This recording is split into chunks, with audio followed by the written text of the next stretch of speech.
Sukkur bureau chief Millat news Sukkur Syed Zia ur Rahman Sui gas southern gas company employees union Sukkur region کے زیر اہتمام supreme court کی جانب سے ملازم ایکٹ بل ختم کر کے ملازمین کو بے روزگار کرنے والے عمل کے خلاف ملازمین کی کثیر تعداد نے سکھر پریس کلب کے سامنے زیر قیادت خادم حسین شیخ، لالا سیف الرحمان، سید سجاد شاہ دیگر رہنماؤں کی قیادت میں احتجاجی مظاہرہ کیا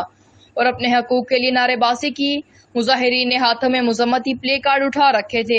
ملازمین سے اظہار یکجہتی کے لیے آل سندھ لوکل گورنمنٹ امپلائیز کے رہنما علی مردان شیخ، متحدہ ایریگیشن فیڈریشن کے رہنما خادم حسین کھوسو نے اپنے ساتھیوں کے ہمراہ شرکت کی۔ اس موقع پر ملازمین کا کہنا تھا کہ پی پی دور میں جبری برطرف ملازمین کی بحالی کے لیے ایکٹ بل پاس کر کے ملازمین کو بحال کیا گیا تھا، لیکن افسوس معزز عدالت سپریم کورٹ کے جج صاحب نے ملازم بل ایکٹ ختم کر کے ملک بھر کے بحال شدہ ہزاروں ملازمین کو ایک بار پھر بے روزگار کر دیا ہے، جس سے نہ صرف بے روزگاری میں اضافہ ہوگا بلکہ ہزاروں خاندان فاقہ کشی پر مجبور ہو جائیں گے۔ برطرف ملازمین سپریم کورٹ کے فیصلے پر مایوسی کا شکار ہو گئے ہیں۔ ملازمین نے چیف جسٹس آف پاکستان اور دیگر بالا حکام سے نوٹس لے کر